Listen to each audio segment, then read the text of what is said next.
Hey friends, welcome back. And I'm really excited about today's episode. My guest today is Brian Simpson. Now, Brian and I have known each other up here in Maine for the better part of a decade, but we found out that we were both managing restaurants and nightclubs and bars in Boston around the same time in the late 90s. So it's really just kind of strange that we wound up in the same place at the same time. Brian has an incredible resume in the food and beverage industry and hospitality. He's run countless restaurants, he's built countless teams, but the interesting thing about Brian is that he's also a social media guru. So he has been on social media and using it in the hospitality industry since the early days of Twitter, so 2008-ish. And in this conversation, we talk all about that, and especially how companies are using social media. Are they using it correctly? Are they not? Some of the things that he has done to generate interest in his projects. And it's just a really fun conversation. It's also the first time that I've had a guest here in my home to record an episode of Generator. So we're sitting in my kitchen. There are dogs walking around, but it's a really, really fun conversation. I know you're going to enjoy Brian. He is never at a loss for words, and nor am I. And I just love sitting down. What you're about to hear is the exact types of conversations that we have over coffee once or twice a week. Now we're just going to put it out there for you. So I hope you enjoy it. Let's get on with the show.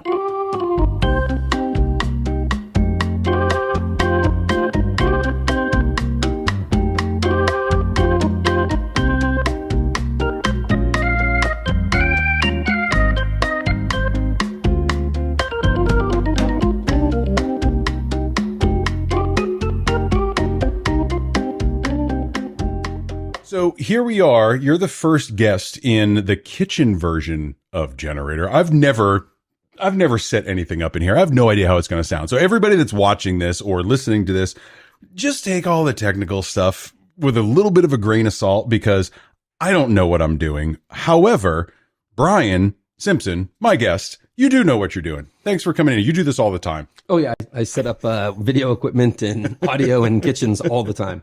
Yeah.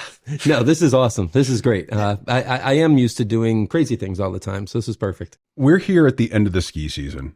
Things are starting to shut down. It's becoming muddy, right? And it gives us a chance to kind of look back at everything that we've done. How's your season been? It's been a great season. Yeah. Yeah. Good snow, good people, lots of visitors to Sunday River.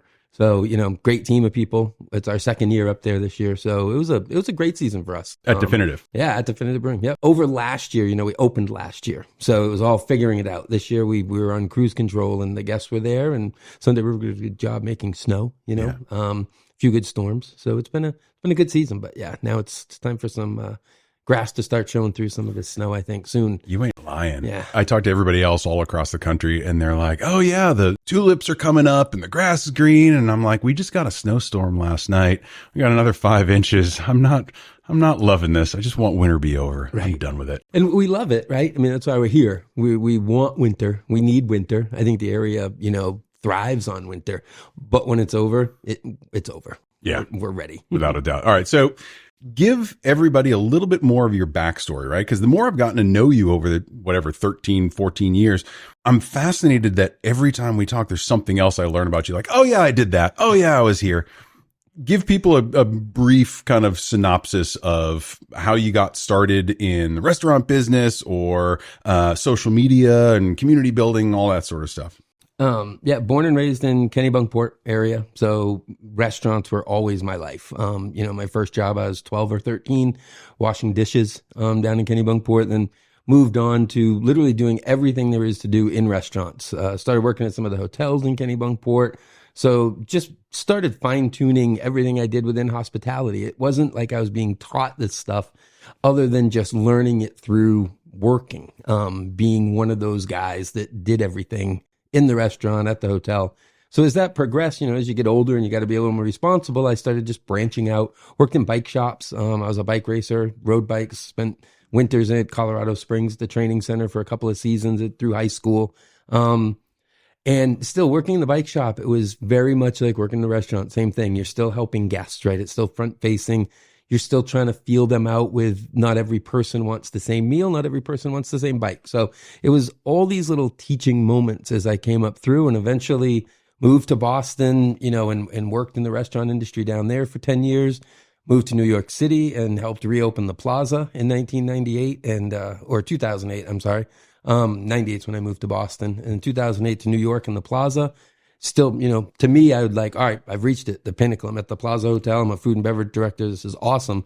But then I got cancer, bad, 13 tumors on my spine.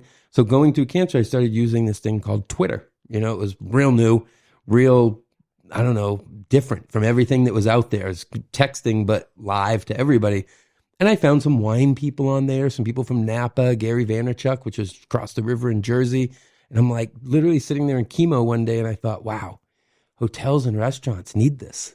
We can talk to people before they come, while they're at our place, and after they leave. It's a whole open line of communication with this social media. So when I got out of the hospital or got done with chemo, went back to the Plaza for maybe a week and just sat there and they didn't want me. I had put on a blog that I had called Shaken and Stirred, which was just, I'd do posts about cocktails and their origins and recipes and whatnot. I had put on the header of that, it was a Tumblr at the time, that I worked at the Plaza, and they said I needed to take that down because it wasn't associated. And I'm like, whoa, this is not the place for me to be working. Like, is this stuff so important? So I left there, went to the Roger Smith Hotel, and was hired as their food and beverage director. But in the interview, the owner, who's a sculptor by design, James Knowles, asked me what I thought about Web 2.0, because on my resume, I had my Twitter handle. So I'm like, okay, this is going to be interesting. And we started going. And from there, it grew. It grew huge, and we can touch on more and more. But from there, that's really where it branched out. That was the succession to it. The leading up to it was social media. When I started using the tools, wasn't how can I be good at Twitter? It's how can I do what I do and just expose it differently. I used to use a thing called my lobby voice, that if somebody walked into the lobby of the hotel and asked a question, you'd answer it. You wouldn't just walk away from them. I said, I've always followed that same rule for social media. If you have a social media account and you're in a business and somebody says something to you, you have to respond. Right. You got to get back to them. So that's what we learned. And we didn't do anything. My friend Adam and I, which we can get into some more later, doing the social media at the hotel, we weren't learning how to do social media. We were just taking what we did. Adam was a videographer and photographer combined, taking what I did in social media and what he was doing and just exposed it. When Xerox copying machines came out, people at the schools or people in the office, they weren't copy specialists. You weren't hired to make copies. It was just a tool and a way to do things, right? So the social media stuff, I think people confuse it with it's a way of doing business. It's not. It's just a way of really exposing yours. So that's been my super fast trail from growing up in Southern Maine to Boston to New York, and now back to Maine and being involved in the social media component in some way. God, you brought up the term Web 2.0, which I completely forgot about. I remember I was working for Cisco Systems at the time, and all of that was coming out. Twitter was coming out, and right, you said around 2008 is when it started to catch on, right? Seeing that grow, I dismissed it early on. I was just like, there's no way I can do anything in 140 characters. I just didn't understand it. I didn't want to use it. And there really wasn't too much of a replacement at that point, besides Facebook, I think, was kind of out around the same time, and maybe Foursquare, right? A handful of those early on apps. The thing that I loved about back then, even though I didn't use Twitter, the fact that it was about connection. It was about explanation. There was this innocence to it where, we can go on and be happy and talk to different people and get answers, feel like a community. And over the years, right, here we are 15 years later, and social media for me is marketing. It's advertising, right? Sure. And it's just another channel, which is why you have your social media managers that are really just a marketing role more than anything else. And we've taken the community out of social media. We've taken the social out of social media. And I know that most of the people that I talk to have no idea how to approach it. And one of the things that I've always loved about talking to you is that you've always been about fostering community rather than just being like, hey, we've got this cool new widget, or we've got this beer, or we've got this, this meal that you're going to love. You're more about creating a community that understands the experience they're going to have rather than just the product. Is that accurate? Absolutely. And I think the way you create that is by bringing more into it than just your product or just your vision of it, right? When you share things on social, obviously user generated content, I think, is the best. You got your bot, you got your earn, you got the user stuff.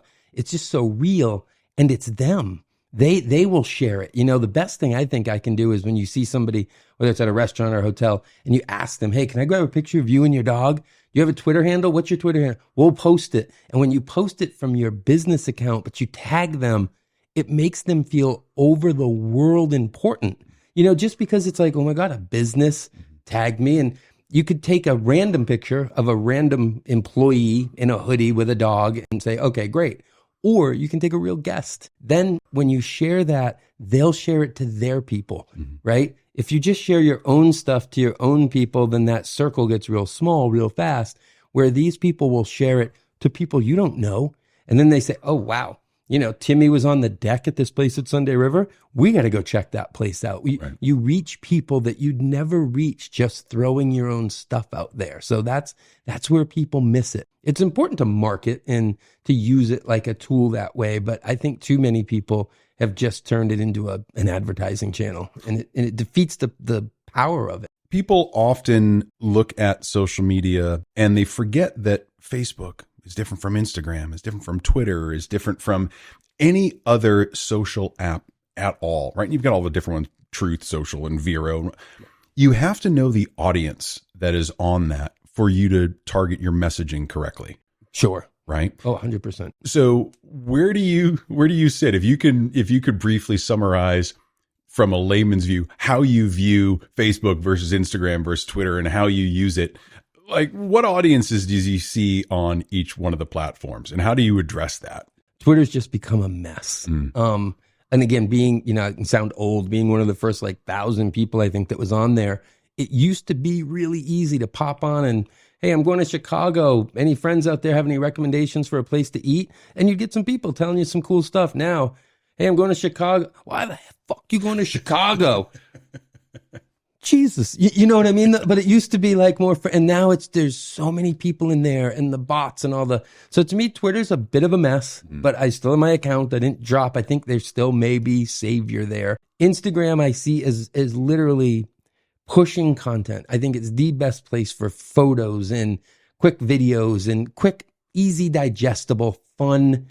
When everybody's looking at it, they're looking at it in the bathroom, at the coffee break, at their desk when their boss thinks they're working. So it has to be quick. It has to be easy for people to digest it. I think you get a lot of followership, but I don't think you get a lot of strength and powerful relationships from it. Then I think Facebook goes that next step further. And I find Facebook is very communal. I don't know if it works nationally. If you were to do a national campaign on Facebook, you might miss a lot. But I find where we are in the Bethel area, Team Bethel, Sunday River Enthusiasts, some of these local groups are very strong and very powerful. And it's almost like a town hall meeting. And I find that there's a lot of power in that. The Sunday River Enthusiasts, I find to be a very productive group. People share lost and found things, trail tidbits, babysitting, housing. That's awesome. That's the way, to me, social media can be positive. And there's an admin in there, right? So that's a huge part, I think, to social media is weeding out the garbage, right? You don't let just anybody into restaurants and stores if they're causing trouble and stealing and being idiots. Same thing with social media. I think having these groups that are controlled makes a huge difference, and they become powerful. And your messaging becomes more powerful in them. And I think Facebook has that communal energy because of groups. Right. Yeah. Something that Instagram doesn't really have, but you're able to segment out your tribe for whatever you're into, right? You can do that on Facebook, but you called it a town hall. I call it a shit show because if there's not good moderation in there, what are you going to get? You get 100 people in a room together and you throw out one divisive topic and there's no one to moderate it. What's going to happen, right? There's shouting, there's division, there's all these things. That's a Facebook group. Yeah. So unless you have strong rules, strong community, strong respect and tolerance of each other, not acceptance, but tolerance of each other, I think it can be a really powerful tool. And I know that a lot of photographers and videographers in my industry use groups to communicate directly with clients, their VIPs, whatever. And it works really, really well to keep that engagement and the brand strength there. Yeah. Most people don't do it right. And let's call a spade a spade. If you're trying to run the same stuff on every single social media platform, you're doing it wrong because you're not thinking about what the end is. There's no purpose to what you're doing. There's no story. There's no anything. Right. So it's really important to understand who's on the other end at each platform. You're not going to send the same thing to a Facebook group as you would to a TikTok. Sure. Right. Yeah. And well, God knows that might not even be around very long. Right. Going back to the Roger Smith days, right? In the early days of Twitter and not so much the social media, but you guys did some guerrilla level marketing, right? And using the platform to find out where people were and then going and basically inserting yourself. Is that right? Yeah. Well, we were, Adam, his family was owners of this hotel, and I was coming in as a hotel person, and he had his skills with videography and whatnot. But we weren't social media people. We weren't bloggers at the time. We weren't digital people. We weren't programmers, which was where a lot of that group was coming from. They were coming from like the CES crowd, right? Sure. That's who was sort of getting into the digital side. So we knew as a hotel, which had no business in digital, that we needed to insert ourselves perfectly. So we started to go to social media events. We'd go to Huffington Post events. We'd go to all these things. And then the flip side to that, we started saying, hey, we have space. Let's host these events. So Mashable had their holiday party at our hotel. The Foursquare guys did a launch at our hotel. All these things, we put ourselves in the middle of it. We learned from people through osmosis, literally by being in the same room and just listening and watching and hosting them. And getting them food and drink, and it put us on the map. And, Adam and I ended up speaking around the country at conferences from South by Southwest to Blog World in Vegas. We spoke out in Los Angeles, and we weren't, it was funny to us because we were just doing what we'd always done. It was just we were on this new platform, so it exposed it to a new audience. People, where I found that we really cracked through, and this is when Twitter was really on its game, was I'd wake up at 4 a.m. sometimes, and I'd see somebody from England type, hashtag going to New York City for Blog World, looking for a place to stay. I knew we'd succeeded when, before I could respond, other people had already responded. Oh, you got to stay at the Roger Smith Hotel. Oh, you got to be, it's the social media hotel. We didn't do that on purpose. Right. Our goal wasn't, come see us. It was, we're trying to figure this out with you. We have a blog post. We have a blog. We have a YouTube channel. We have a Twitter account. We had all this stuff going, and we just seamlessly fit in, and it just made sense. It's just a communication tool.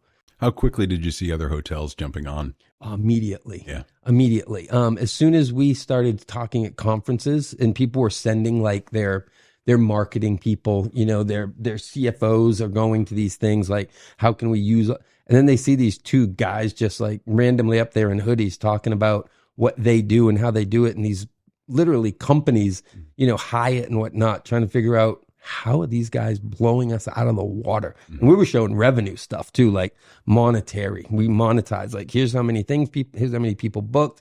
Here's what we did for it. It was the other people. I have a few people that thank me still to this day because they have jobs in social media at hotels. Well, it was free. It didn't cost you anything to have a Twitter account. If you already had your messaging, if you were, and that was the one thing we did at Roger Smith, the owners were supportive of us. Adam and I made sure that the head of every department had an iPhone. And, the woman, I'll never forget, the head of housekeeping, she's like, well, Brian, what do I need an iPhone and a Twitter account for? What am I going to tweet? Like, you don't have to tweet anything, but you need to watch it and listen and see what others are tweeting, because 9 times out of 10, people staying in a hotel room are putting up pictures of it. So we didn't silo ourselves out as social media people. We were just the people trying to promote the restaurant in the hotel, the art in the hotel, the music venue, all the stuff the hotel had to offer. We were just trying to use social media tools to best explain it and expose it. And the ultimate way was when someone would stay with us and share a video. I have stuff from Chris Brogan and Justine and Gary, all staying there, all posting these long videos about, whoa, look at this hotel. And, you know, we didn't do that. We just opened the door to it and we let it happen.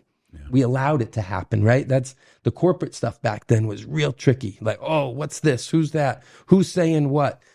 They were scared. You know, corporate companies, I used to love actually listening to bankers, lawyers, insurance companies, medical people. I used to love listening to them talk about social media because of their restrictions. So it's like, if they can do it, how are they breaking through? You know, what kind of content does a bank have to do social media and what kind of restrictions on what it's doing? So you can learn all of how they do it. And then you can take a piece of that to your business side. Well, you know, I'm a huge fan of Donald Miller and the building a story brand method, right? Where he basically takes the hero's journey and says, no matter what your business does, it could be bankers, lawyers, hotels, photographer, it doesn't matter. Whatever your business is, it's not about you. It's about the problem you solve for your customer. It's about showing them what success looks like and what's going to happen if they don't buy your product and how negative their life is going to be, right? So in that, the business owner acts as the guide. It sounds like everything that you were doing in those early days was just that. Just exposing, hey, we've got this amazing product over here that's going to make your stay better, that's going to alleviate some of the things that you have to do in town. We're just going to make it all about your experience. And most companies don't get that right. They're me, I. And they fall flat because customers are just kind of like, yeah, you're great. You're one in a million though. What are you going to do for me? Do you find that you're still focusing on solving the problem and the experience, or do you focus more on products and selling based on whatever the company that you're with, right? So let's take Definitive Brewing, for example. Do you focus more on new beers that are coming out, new meals, new locations, or are you focusing on the experience that people are going to have there, right? What's kind of been your approach towards that, no matter where it is? Doesn't have to be definitive, but yeah. No, but with Definitive, it's a good one because it's definitely two-pronged, I think. You know, from the brewery itself in Portland, they do a great job of new release stuff, like really cool professional shots of cans and beer and the splash of fruit, and very visually appealing for Instagram and that crowd, right? It's perfect. What we try to do up at Sunday River, especially because we're at a ski resort, the brewery, you know, inside we've got pool tables, arcades for kids, adult arcade games from racing and pinball, giant 30-foot windows that look across at 90% of the Sunday River Resort. So the bigger part for us is that vibe. Like we really want to try to get pictures. We got a great one the other day. Our bartender sold like $300 worth of merchandise to this huge family. And he got them all to pose. You know, they're all holding up their hats and their hoodies and their sweatshirt. That picture blows away any picture we could have done of all of just our product on the wall, right? So to us, it's a feeling, it's a vibe, to overuse a word, but you know, it is, it's that when you come here, kids, dogs, boys night out, girls night out, families, we got you. Like we're not segregated into anything. We'll sort of tailor our, what do you want to do? Come on in, we can help you get there. So it's really, we try to express that vibe, you know, and that's what we convey in person. So that's what we need to try to convey online as well. We don't do it well. We could do it a lot better, but there needs to be just, I think, lifestyle. If your product is just that, if you were going to bring your friend somewhere and they're like, oh, why are we going to go there? Oh, wow, really cool bartender. After we get our drinks, we can play pool. And then they got the game on 75 TVs. Oh, cool. Okay, that sounds like a good place to go, right? So I think every place needs an identity, and you need to be able to sell that truthfully. You know, that's the big thing. This past year, to get into an ops piece, we get rid of hostesses, servers. We got rid of them all. They have 2 bartenders. You walk up, there's signage, grab your menus, order all your drinks and food from the bar, sit anywhere you like. That's our expectation, and we meet it. You know what I mean? So we don't promise that we're going to do anything that we don't do. We promise you come in, you go up there, you get your food and your drink, and it's going to come out really fast, and we crush it. We absolutely, but that's what we're about. You know, we don't poo-poo places that do take reservations and are higher end. That's what works for us. So that's really what we need to sell. I wouldn't try to sell a picture of 4 people eating off of nice plates with forks and knives. It's not what we do. We need to show chaos. it's loud, it's crazy, but a room for everybody. And the great thing about that is you're actually just through the phrase of we're going to get you your food quickly, right? You're not a fast food place. People are coming in to sit down and ordering off a menu. But the fact is you're solving one of the biggest things, especially in a resort town like this. People don't have a lot of time, or they've got their kids and don't want to spend a ton of time in a restaurant. They want to get back on the slopes, or they want to go out and do some other things. And you're saying, hey, come in. It's not going to be white glove service, but it's going to be a great experience. We're going to get you in and out. It's going to be delicious food, great beer, but we've removed all the inefficient parts of the business so that you can have a better time. Yes. So that I have to believe that in the Yelp crowd, that could have gone really badly or really, really well, because you're the only one in the area that is doing something like that. So can you talk a little bit about how it's been received by people, not only on in the restaurant itself by folks that are attending, but how it's been received online and what that's done for the business? Sure. Yeah, it's the switch came naturally over last summer. Just with business being a little slower at a ski resort in the summer, we were down to just bartenders, working that way so they'd make the money. So we started this little bit of a system, order through bar, we'll bring you your food. And then we perfected it. And it works for us, and it works for the guests in the sense that we don't want to overpromise. And you said it before with the three types of, or multiple types of social media from Instagram to Facebook, they're all slightly different, right? Well, the way we need to run our business is going to be a little bit different so we can push people through. They can't all be sit down reservations, right? So the best way for us to most efficiently put enough people through and make the money to pay the staff is to do it the way we did it. From the beginning, I really almost every day ask my bartenders, hey, are people upset that they have to bust their own tables if we don't get to them, or they've got to go grab their own napkin, or like, no, they love this concept, because the key, and it just translates into social media, is just tell the truth, tell people what's up, and they will fall in line as long as you deliver that. I drop food multiple times at tables, run it out from the kitchen, set it on the table, and coming from fine dining over all my years, it goes against everything I've ever done. But with a smile, before they ask for silverware and stuff, I'll point to a table. There's a couple stations in the bar, in the restaurant area, and say, hey, if you guys need forks, knives, napkins, any side plates, right over there, you can help yourself, grab them. And they thank me. They're like, oh, that's awesome. I basically just said, go get your own shit, but with a smile. And they thank me for it, because what I did is I told them it was okay to go over to that table and to grab those napkins and knives and forks or whatever you may need. It's not for us. It's for you guys to use. So you set that expectation and it's perfect. We've had no complaints over this system.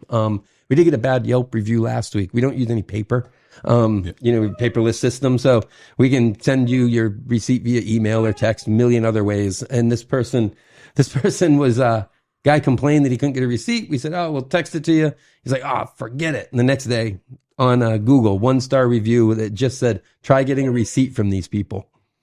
Okay. It's really not that difficult. Really not that difficult. But in the scheme of things, the system has worked really well. And I have been, last year I threw a ton of labor at the business because I didn't want online review blow-ups. I didn't want the local groups getting, we went last night and it was a failure. So we threw lots of labor, perfected that, and now we're 67% down in labor this year. But we're smoother. We've perfected it. It's a better crowd. I say the team, it's smaller. And this is the best analogy I used the other day. It was like you and me driving down across country. We'll figure out the radio station, right? Well, between the two of us, we'll figure it out. Same with the messaging in a restaurant or any business. The smaller your crew, the easier it is to get that messaging and the buy-in that then extends to the guests. So with a small crew, the guest service is awesome. The amount of mistakes that these bartenders make on their orders is minimal versus servers that are all over the place. You and me driving cross country in a bus of people trying to figure out what radio station is going to get much harder. So the more people you add to your team, 5 servers, 2 bartenders, 2 hostesses, you add all that in, the messaging gets diluted. It's not nearly the quality. It's harder to wrangle it all in and make sure everybody's saying the same and the right thing. So the smaller crowd has worked. And again, I think that works with social, right? You don't just spit stuff out. Figure it out. Figure out, like, we didn't just downsize because there wasn't the people out there. We did it so it would best suit us and the guests. This is, you said this before too. This is what's best for the guest or for what the product is delivering. Yes, it helps us. But the more it helps us, the more and the better your experience is going to be. I watch one of my things in my litmus test in a restaurant is just look around at the staff. If the staff from the kitchen to the dishwasher to the bartenders are smiling, I don't have to go check on every guest. Right. They're happy. If you see people mad and fighting and getting cliquey and this girl's against that girl, and the guests are feeling that too. So, we tried to tighten it down, and social media can do the same thing. Like, the more efficient you are with your messaging, don't dilute it. Don't just put pictures because you feel like, oh, I haven't done one in 24 hours. I need to do one. If you don't have a real message to send, don't send one. Spend your time figuring out what your message needs to be on the next post.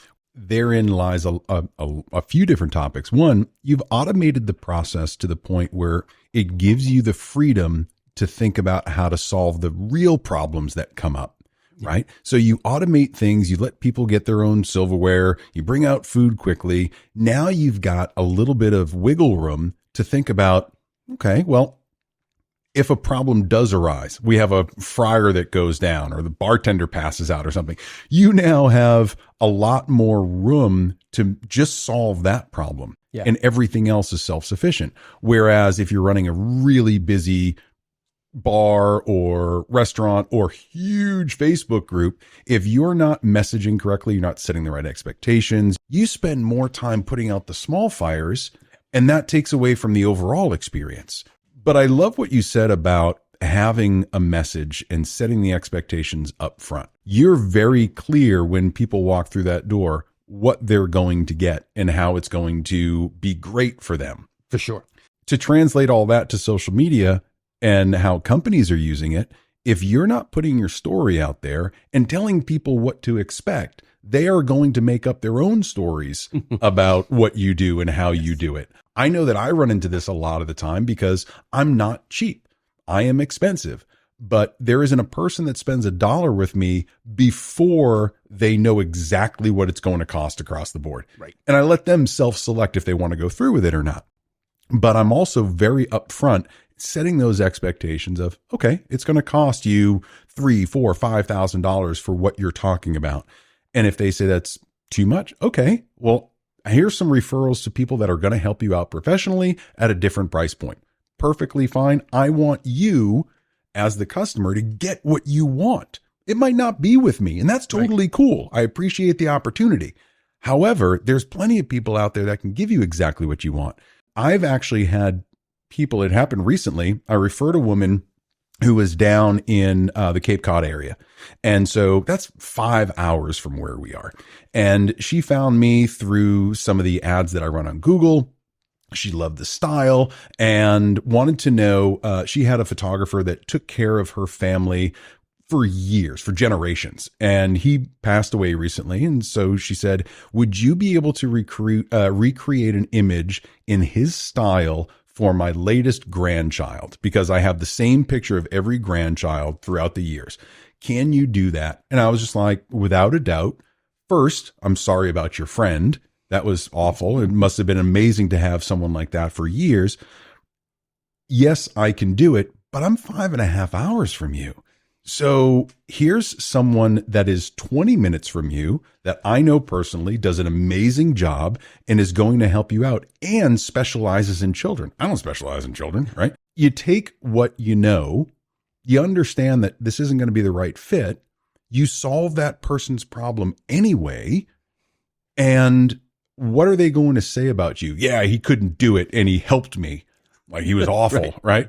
No, they're going to say, wow, thank you. Now, I actually got a follow-up email that she's going with this other photographer. It's a great fit. It's very easy. She doesn't have to drive 10 hours round trip to take one picture. Yep. Right. So you're helping people, you're setting expectations, you're weeding out what types of clients you want, the types of people that you want to help. And in the social media world, it's very similar. You put your story out there. You tell people what they can expect from you. I don't do kids. I don't do newborns. I don't do weddings, engagements.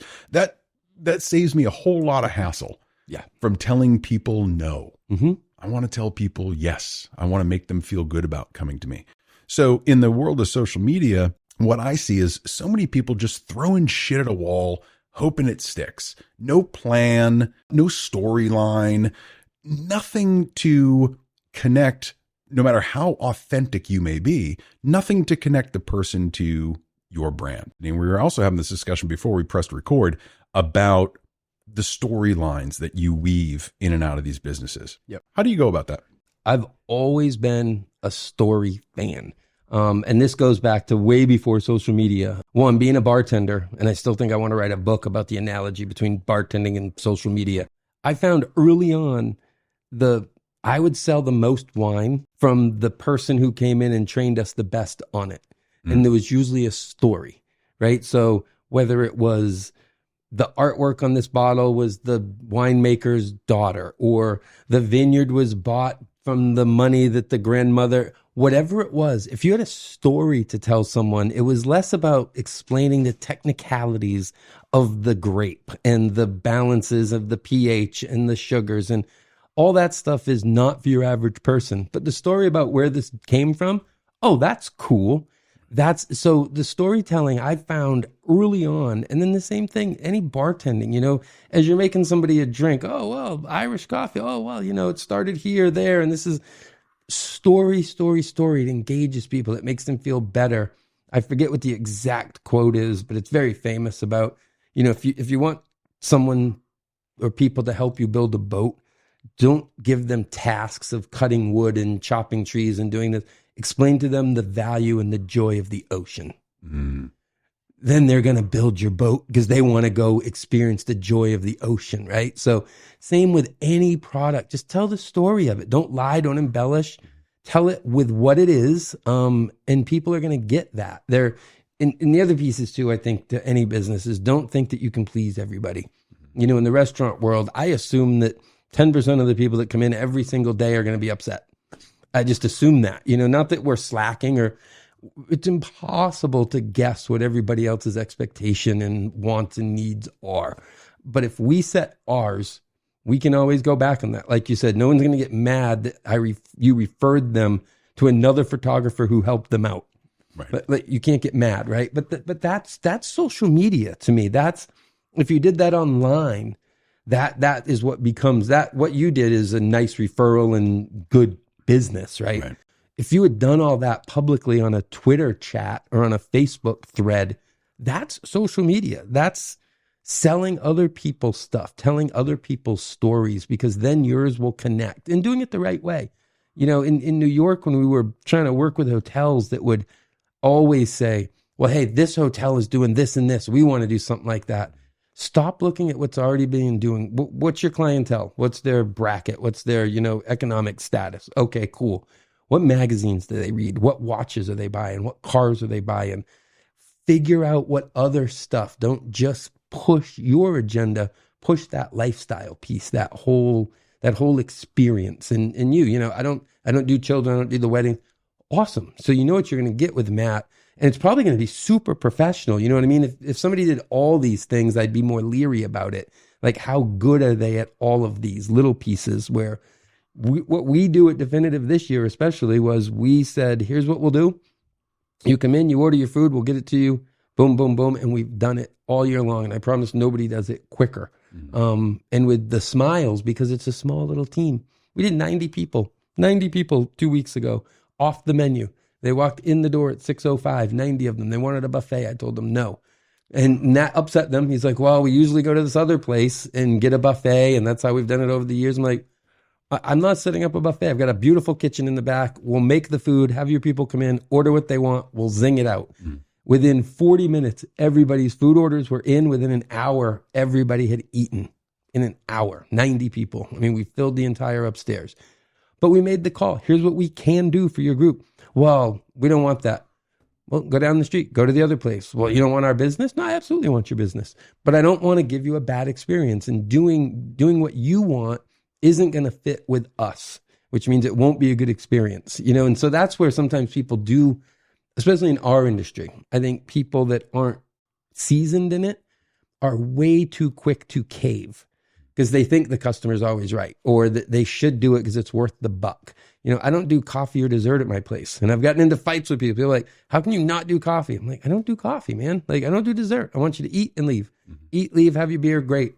I said, a coffee machine literally takes up half my kitchen. You need 4 different creamers, all the sweeteners, decaf, regular, cooking it, cups, saucers, spoons. Like, and when I explain it, people are like, oh yeah, that's a lot. Yeah, it would eat away at what we do so well, which is get you burgers, fries, poutine, beer, views of the mountain, you know? So I think anybody, no matter what you do, don't try to be everybody. And in social media, I think people try to let stuff leak out that maybe isn't true. And they try to embellish, which will really bite you in the ass when that client shows up, whether it's for a photo shoot or a meal or whatever it's for. Social media allows you to tell your story, but you shouldn't go too far overboard. This is where the social media platforms have perfected things, right? They feed you information, stories, posts, whatever it is, based on all this data that they collect on you, doing everything. They're collecting data on you and I right now, just sitting here doing nothing. Yep. So they've perfected the art of serving you up the things that they know you want. Bingo. Food and beverage is not that much different. I remember working in Boston when I was at the Wonder Bar and the Big Easy and some of these bigger clubs that everything was about the person's experience. Sure. But I knew when I was running the door at some of these places, or if I was managing, that you can tell right off if this is the place for them or not.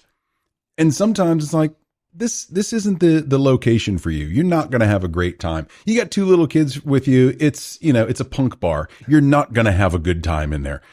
So knowing your audience, knowing who your customers are, where they reside. Do they reside on Facebook, Instagram, Twitter? But understanding what you need to tell them on that platform to make them understand your story.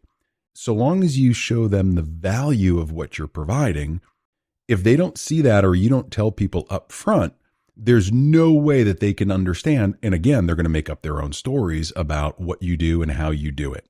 What I see a lot with small businesses, especially in my industry, it's, oh, I do boudoir and newborns and real estate and commercial and portraits. And like, you cannot specialize in all those things. If you call yourself a generalist and just a general photographer, that's fine. But understand that the clients that come to you are going to be really disparate, and you may not be able to develop a consistent clientele because you don't have a voice. You're just a thing that provides a service. You're a walking photo booth. For a lot of the photographers that do business like I do, it's about connection, getting in deep with your client, understanding what they need so you can craft an experience for them.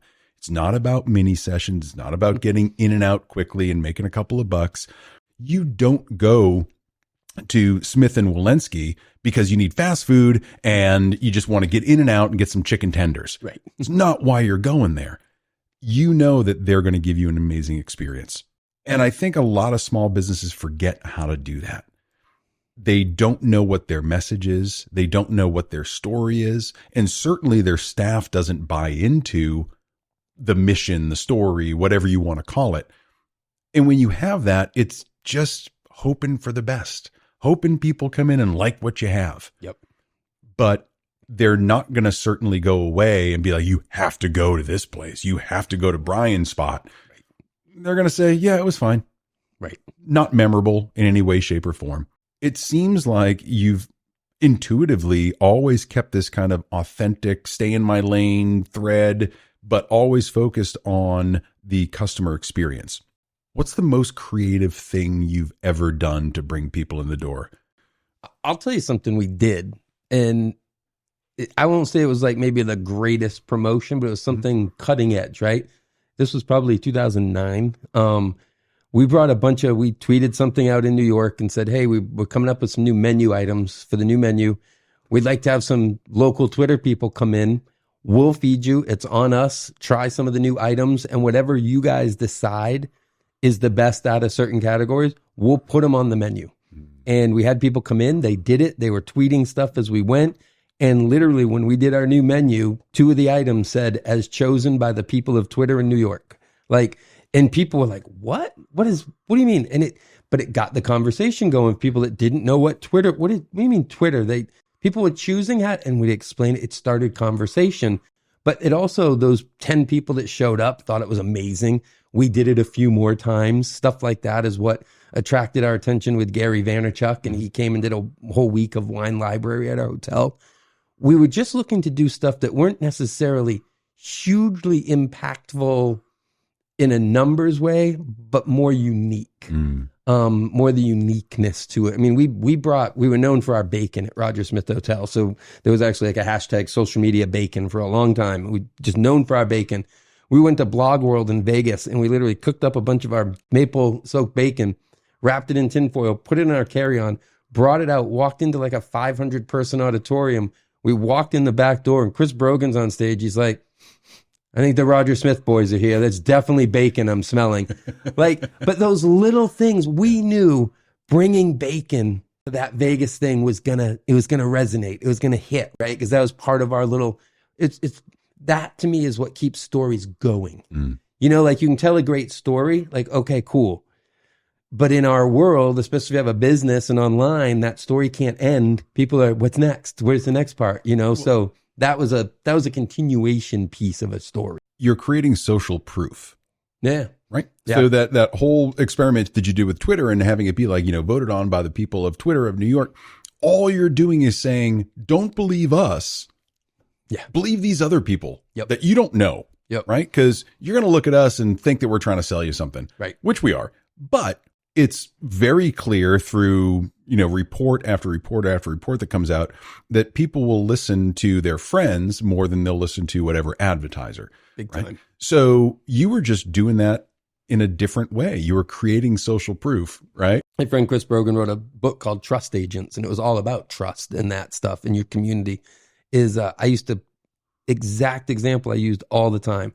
If we put a giant sign at Roger Smith's window of the restaurant that said, we have the best Bloody Marys in New York, you're going to walk by and go, maybe.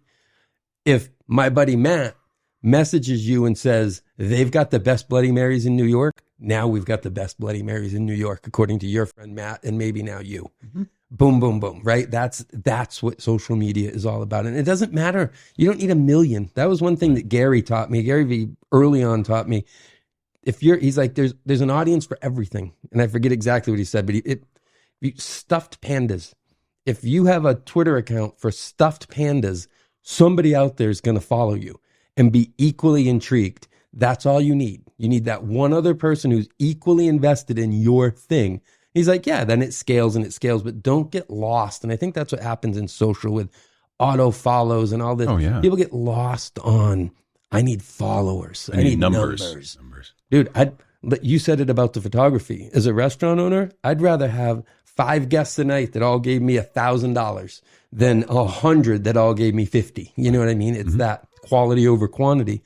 Yeah, I think the numbers game is what a lot of people play and they fail at over and over because they think it's about getting 1,000 or 10,000. And sure, some of the platforms put in limits. I know for YouTube, I can't do certain things I can't monetize until I get 1,000 followers, right? But I think where a lot of small businesses go wrong is they feel like they have to address everybody nationwide. They feel like they have to get the most followers. They feel like they have to be a huge brand. And that's not it. You need to get people that are rabidly a fan of what you do.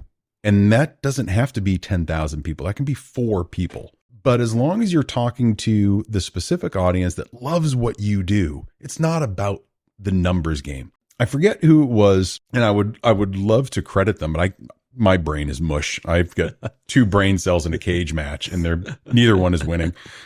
Someone had said, treat your following as a private little community. Talk to that small community. So if you have 200 people in a group, just talk to them. Forget about getting any more people. Just talk to them. What they're going to do is create that social proof for you to bring other folks into the fold.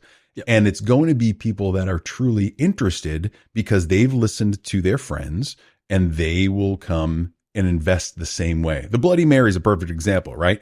If you told me you have to go to Del Vecchio's and get this Bloody Mary, yes, I will absolutely do that. I won't even look for any other restaurant in the city because you told me and I trust you. When you're chasing numbers, you can't possibly create that type of social proof, right? Yep. For a small business, I'm not talking Nike. I'm not talking Adidas or anything like that. I'm talking about, your mom and pop bed and breakfast, a small brewery, a photography studio, whatever it might be. You have to talk to a much, much, much smaller audience and make it intimate. Yep. So that they feel like they're part of this journey with you rather than just being sold to or talked at. No, definitely. Does that make sense? You've nailed it. At Roger Smith, we discussed this. I'll never forget the meeting. We were trying to figure out how to get more guests. How do we reach California? How do we reach all these other places that people fly to New York? Well, I looked at the table of the people I was with and said, there's 9 million people all around us. Let's start there. So we started in New York, just putting out messaging, talking to social media people, talking to the other companies that we knew had people that traveled, coming from especially Silicon Valley. We didn't try to reach them. We reached the people, we reached our neighbors. We reached small. And then they did the heavy lifting. They pulled those people. Oh, you're coming for this conference? Oh, yeah, we met Adam and Brian from the Roger Smith. You should go stay there. We didn't try to reach out big. We just stayed within our little community of people we knew and let them do the work after the fact, right? That's what it takes, especially with a hotel, But we couldn't have, we could have done ads and sponsored posts and stuff for London and, all Chicago, all these different cities, but it's just talk about a shot in the dark versus let's engage people locally. We've got a little restaurant and bar. Let's have local people come over and have dinner. Let's have them up on the roof deck. Let's have them talk to Mr. Knowles one day. We did some of the most basic things, but we did it at the hotel. We had people come to us, right, and then they would post stuff and invite their friends. Like you say, with your analogy to Cape Cod, we'd tell people we might not be the place for you. I'd know some podcasts that were coming that needed 1 million plugs, and I knew what they were going to set up. Be like, we're not going to work for you. Come on by for a drink, but don't stay here. Right. And that goes a long way. Sure. Being honest, right? Being honest with eventually that comes around. Right. Eventually that works for you. The honesty and the authenticity that people strive for, a lot of times, even if their intention is good, and even if they are honest and authentic, they lack a certain level of professionalism. And I don't know right now where that balance is between professionalism, production value, call it what you will, and, just take me as I am. And I'm not saying lie or be inauthentic. I think if we're business owners and we're putting our products out there and we're trying to get customers, there's a certain base level of professionalism that needs to be there. What are you seeing most people do these days incorrectly? What are your thoughts on that? As someone who's worked corporate, and I'll start it from like the physical side of things, and then we can transfer it over to like the online piece. But I've always been a fan of dress, present to the room, and fit. I've lost a lot of that along the way as I've realized that me working this restaurant up here in a hoodie and, hiking pants, still the same knowledge as me in a 3-piece tailored suit at the Plaza. Mm-hmm. And my people up here don't care. Right. So that to me, it's all about the fitting in and the genuine fitting in. Being comfortable around the people you're trying to sell to or be in a community with, I think is hugely important, and not lying about it, not over embellishing. I think that happens way too much. The take me as I am almost goes the other way to, oh no, this is just me, but that's not just you. You can tell when people are taking it too far. In my line of work, there is a perception physically, dress, what you're wearing, how you look, how your hair looks. I'm always in a hat. I messaged you before I came over for this. Is this on film? Like, do I have to wash my hair? Like, what am I walking into? And I said, I'll show up like I usually do, which I did. But for me, if I was going to go run a restaurant in Boston right now, just like this, dude, what are you doing? Like, just get back from the weekend? Yeah. It wouldn't work, right? I'd need to put on some khakis, put on some nicer shoes, dress it up a little bit, no hat, cut the hair, whatever. Because your messaging needs to be that to the people you're selling to. It's not about you, like you said before, it's about the people you're selling to. But up here, this outfit, running a brewery at a ski resort, yeah, I'm perfect. I fit right in. If I was wearing khakis and a button down and a tie, I'd look like an idiot. Yeah, I know for me, right? So I was corporate and I was like suits and all that. That doesn't work up here. And over time, working at home and doing my own thing and being a photographer, I have jean jackets in several different colors because that's as close to a suit as I'm ever getting again. But it fits not only up here, it fits my brand and what I do. And I think regardless of what type of business you're in or what type of clothes you wear, it just does come down to, are you comfortable in your own skin? Right. Are you able to put your own insecurities aside and focus on what's best for the customer? Yeah. That's it. I get torn on presentation and yourself and all of that stuff because knowledge is knowledge, right? Especially up here. You could run into somebody in the store who's got the nastiest looking pair of pants and shirt about to fall off his back. Then you find out he owns like the largest logging company in Maine. You know what I mean? So I think that's where the listening piece and the telling your story properly comes into play. Like you don't have to sell yourself as something you're not and then dress a part to be genuine, and it will come through. Pat myself on the back a little bit. Dana Bullen at camp once at Sunday River. I was the general manager there, and people, in other resorts I'd seen had like their position name like on their name tag, like what they did. And a lot of people were asking around the restaurant, oh, what's this? Who's that? Blah, blah, blah. Servers always coming to me, oh, need a manager. So I thought, hey, we should put who does what on the badge. That way customers know hey, you're a manager, you can help me. Mm-hmm. And greatest compliment I ever got from Dana just looked at me and he's like, Brian. Dana was president of the Mountain at the time. Mountain, yeah, president of the Mountain. He had lots of dinners and would entertain at camp restaurant. And he looked at me, he's like, Brian, do you really think people have any problem realizing that you run this restaurant? He's like, just the way you walk around it. He's like, everybody in this restaurant knows you're the person that runs it. And I was like, yeah. It wasn't what I wore, what I did. It was just the caring. And that's a caring, right? It's the touching, it's the helping, it's the being involved, not just looking like you're doing it, but actually doing it is what matters. And your people, your team sees that. And I think from any messaging, if you work for a company, I've seen it from current companies, some of the stuff we put out with beers and releases and embellishments or whatever of time. If your messaging and your marketing department or whoever your social department is putting out these messages and your team is reading them and going, this isn't us.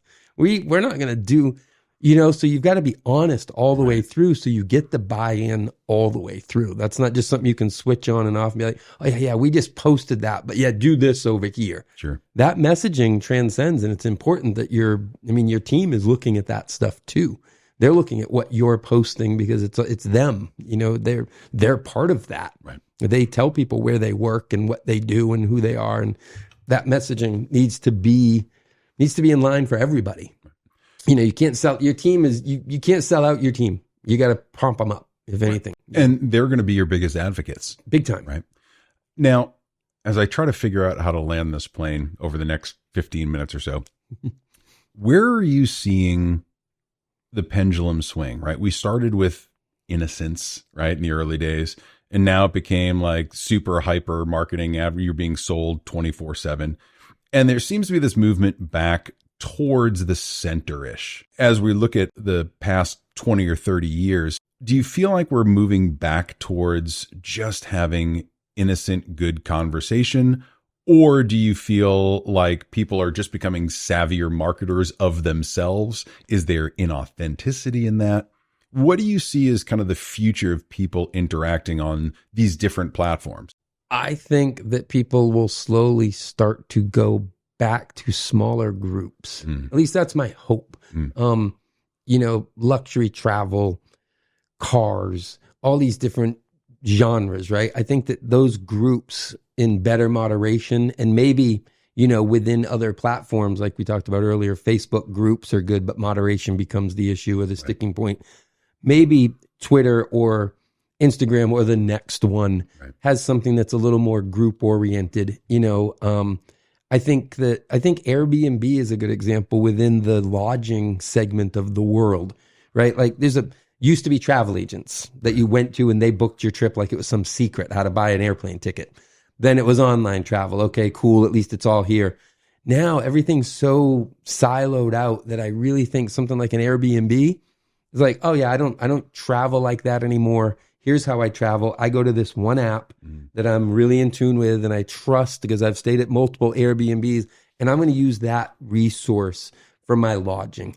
I think that could soon come into play with auto buying, with anything you do. I think these more finite, like smaller groups of you don't need, and I'm guilty of it. I'm guilty of way too much information. My river of shit is way too strong, right? If I just click off and unfollow a bunch of stuff, it would clean it up. But I do think that it has become so messy that eventually I think it's got to clean up. And I think come back to smaller circles. I think about my grandkids and what I'm trying to teach them as little boys is not to be perfect, not to do everything right, and not to watch what you say, but just be kind, find something you like, do it.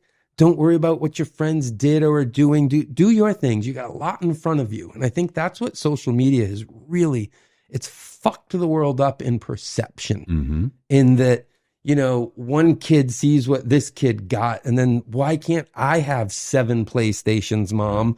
I find that social media needs to dial it back, and it needs to just get more responsible in how it's used. But I do think smaller groups, I'm sure they're out there. But mom groups, I know my daughter is in some mom groups with the schools. I find that stuff to be useful. I think stuff like, I think Twitter is done. And I'm on it and I watch it and I jump in once in a while. And it's become so big and there's so many bots and trust. I've lost trust in it.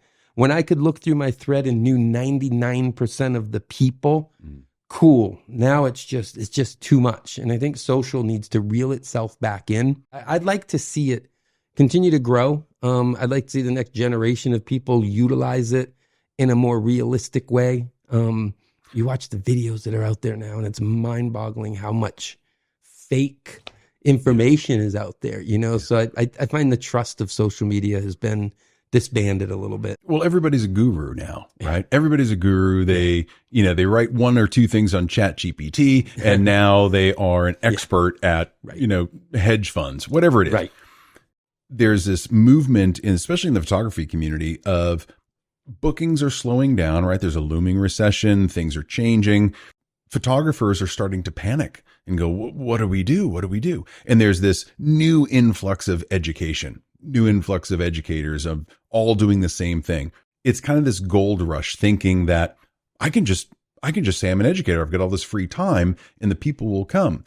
You haven't spent any time building any of that trust up to that point as to why someone should come to you as an educator. Yeah. There's no story behind what it is you're teaching. There's no value. There's no social proof, anything like that. Where I'm looking right now is like TikTok. I'm looking at AI. I'm looking at what are the tools that people are using in different ways. YouTube, for example, is great for education. You can look anything up on YouTube University, right? It's how I learned how to do any of this. Yeah, last time I ran out of oil and had to redo my furnace. Oh, YouTube video. Boom. And there's some guy out there, he can't speak worth a damn, but God, if he doesn't know what he's doing and you follow it and you get it done, you're like, wow, I don't never need to call a plumber again. How do you think I did this house, Brian? Right. But some of the stuff on YouTube just takes forever. Some people, will make a 45-minute video when it could have been done in a minute and a half. Yep. Enter TikTok. Yes. Right.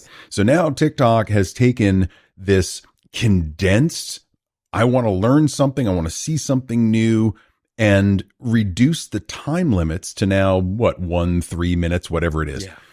But people are using that as a resource to learn new things, to find new things. I know I do. I save stuff all the time. I'm like, wow, that was a really cool Photoshop tip, or that was a really cool thing to do with music. Like, let me just save that. And I go back to it. As tools come and go, we're starting to see people use them in ways that they were never originally intended, right? TikTok was just kind of like, let's show off, let's dance, let's lip sync.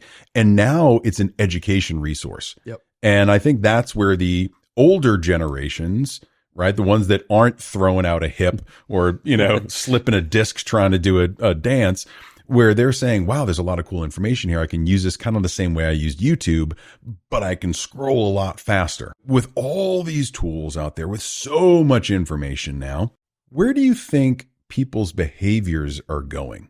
What is it that folks are looking for in social media today? What is it that it's missing that people are looking for? Ooh, good question. I think people use it as a shortcut a lot, right? I mean, entertainment, but then a shortcut. Just like you said, it would have taken forever to figure out how to do plumbing versus a quick video on YouTube. It's weird. We talk about living up here in the rural part of Maine. I find a lot of it's fantasy. And I don't mean fantasy like dragons and witches and stuff, but just the way people live. And I think the way other people's lives are exposed. I think that the smaller the groups, the more beneficial people are going to find social media for them. Like up here, I think people use it a lot to live vicariously, right? We're up here in the rural Maine. A lot of people don't travel very much. So they see all this stuff, but they're really not getting the real actual experience of sitting on that beach or being in that plane, right? Kind of like Good Will Hunting. When that part was talking about, well, have you ever seen it? Have you ever sat on that plane or smelled the Louvre or been to these places? I think that the new social media stuff, I think too many people rely on it as an end all. They see what looks to be like easy success. Oh, this guy told me he just posts these videos every day and he makes $50,000. And I'll sound old when I say this. And for someone who uses it and does it for a living and is about to do even more of it, I think it's become a giant mess. Yeah. I really do. I think that there's so much out there and there's so much embellishment and distrust. Again, I keep bringing up that trust piece. I've got a tattoo on my arm that says trust in it that Chris Brogan paid for. We were at South by Southwest and I was like, hey, if I get trust put on my arm after your new book, will you pay for it? I saw him later that night and he gave me money for the tattoo. But I think that trust and being an older person, I see some of the stuff and there's just so much more garbage online that I think that people are trying to use it and make it more valuable. Like me, I love LinkedIn. I love going into LinkedIn because it is more professional. Still a little spammy with some of the stuff, but I'll read posts in LinkedIn. I know there's probably some value behind them. I find a lot of the other tools are really literally a mess. I don't think you could go to a CEO of a company right now and try to show him TikTok and sell him on the values of it. Right. Like it would be really hard because he'd go home and his daughter would say, or his son would say, oh, Dad, TikTok, look at this funny thing. Look at this guy doing that. And immediately you've lost him. I think that there's a divide there. There's a crossing over. And I think the generational gap is finally moving on and out of the workforce. But the technology is never go backwards at this point. AI, like you talked about, is going to start doing a lot more stuff for us. So I don't know what people want out of social media. I think what they expect out of it is just happiness. Right. I think that's the sad part is people just think, oh, this should all be just happy. And you see, I still have a few friends that I hang on to that post and then they post sad things because not enough people like their posts. So what am I doing wrong in my life? And it's like, oh my goodness, just get away, step away from the social media. I get sucked into it. I'm glad I got to come over here and do this today versus my normal standard daily routine of stuff. We all get stuck in these habits. And I think social media creates even more of them. People wake up and they do this.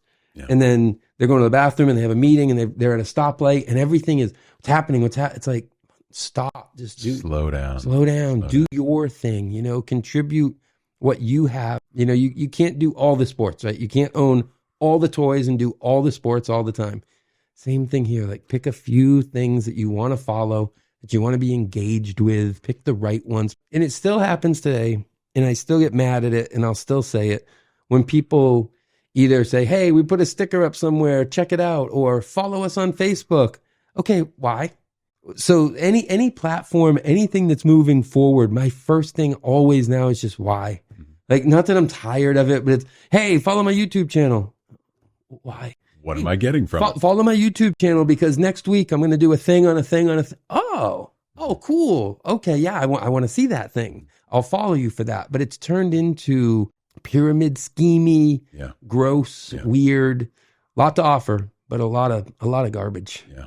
I'll make the food and beverage analogy for social media, as you were talking about, is if you were to go into a high-end bar, martini bar, bourbon bar, whatever, and you sit down at the bar and you order your Blantons and you're sitting there, but you look down the bar at the other 50 people and it's as if we go to every person. What are you drinking? How good is it? What are you drinking? And then you go to the next person. What are you drinking? Yeah. How about you just sit back, relax, and enjoy your drink, and just enjoy that. Be present. That's great. For a minute. I like that. Right? I think that's kind of where we've gotten to is we're so inundated by all of this that we forget how to just be with our own thoughts. Mm-hmm. We forget how to be present with the people around us. I mentioned this when I was out in Vegas at WPPI. You're always having meals with different people or grabbing drinks. So it wasn't any one particular group that I was with. I saw this a lot. Rather than just engaging, talking to people, you're kind of half listening and kind of looking at your phone and just hold on one second. And what did you say? And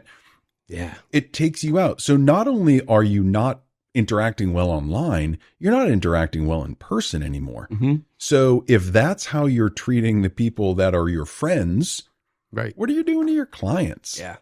Social media tools are never going away. AI is only going to make it more efficient to create more shit.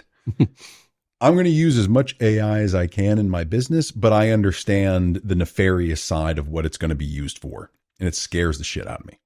But I think you're going to see more and more people coming back to real interaction. I would love to see more live interaction platforms.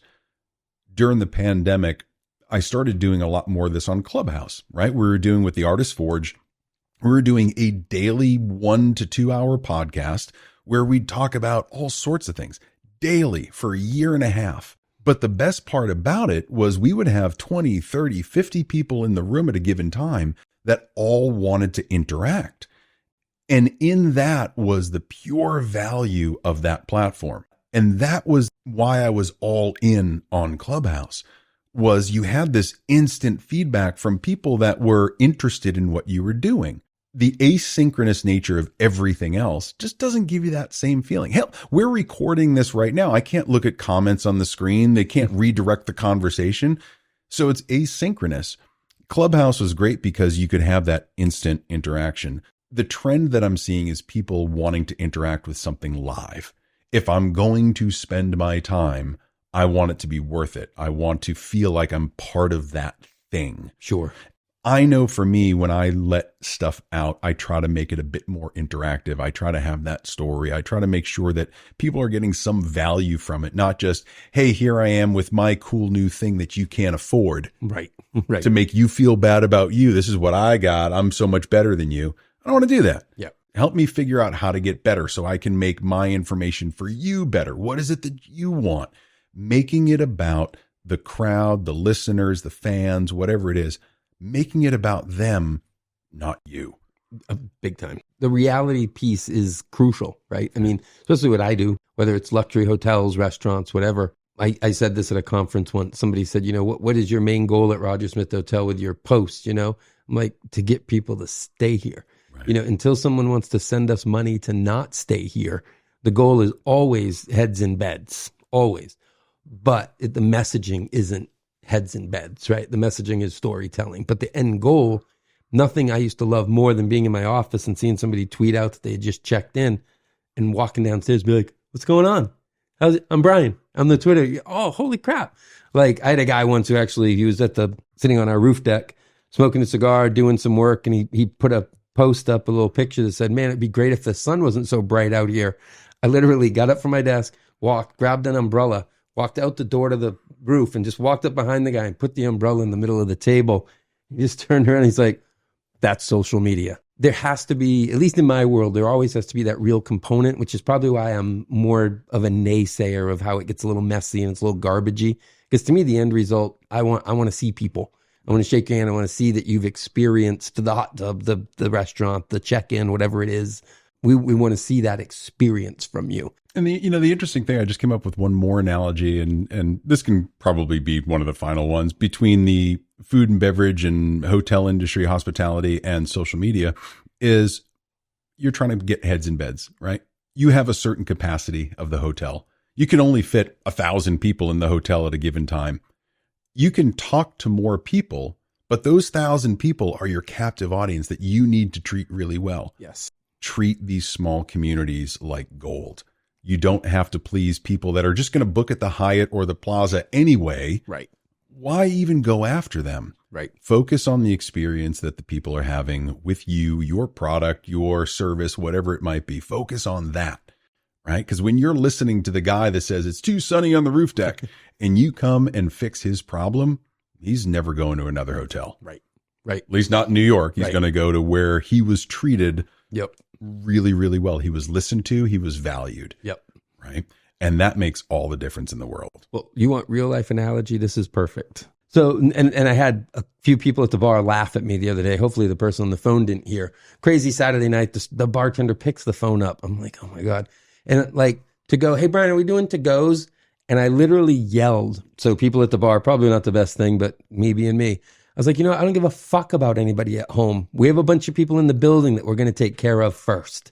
And people at the bar kind of chuckled and laughed and saw me and like, oh, okay, funny. But they were like, that's awesome. They said, that's awesome. But like you said, don't worry about the big and all of who you want to reach. Yeah, you always want a little more of the puzzle, right? Or the pie. But most importantly, who's already in your group? Right. Who's already in front of you? I care. These people all got out of their condos and they're in my building. They come first. Somebody on the phone, cool. You want to buy food from us? Fuck you. Right. We got people in the building that are more important to us right now. And that's the message. And the team accepts that. Like in hot food, priority over everything else, prioritizing stuff. And I think that's what people need to start to do with all of these things. Cool. Prioritize the messaging. So what's next for you? Launching right back, almost going backwards 10 years. I'm going to be starting work with my friend Adam real soon out of Spherical, out of New York City, and doing a bunch of different things from social to launching a new component of his business called Compass, which is going to be a little bit more lifestyle and a little more giving back, a little more philanthropy, some traveling and doing some fun stuff like that. So That's great. Yeah, getting back in, staying in the digital world, but getting back into it a little differently right now, and gonna get out of the food and beverage thing. Awesome. Thanks for being here, man. I'm glad we're able to do this. I know we're the two Muppets in the balcony, Statler and Waldorf most of the time, and solving everybody's problems. But it was awesome to finally kind of dig into the social media stuff with you. We could do this for weeks. You know what? I think I have enough coffee in the house to take care of that. And we certainly would never run out of words. No. So I think that's on the agenda. All right. So I'm going to bring you back at some point, and maybe as you get into Spherical, and we can talk about Compass and do all that. So thanks again, man. I appreciate you being here. Honor, Matt. Thank you, man. Appreciate it. All right. I'll talk to you soon.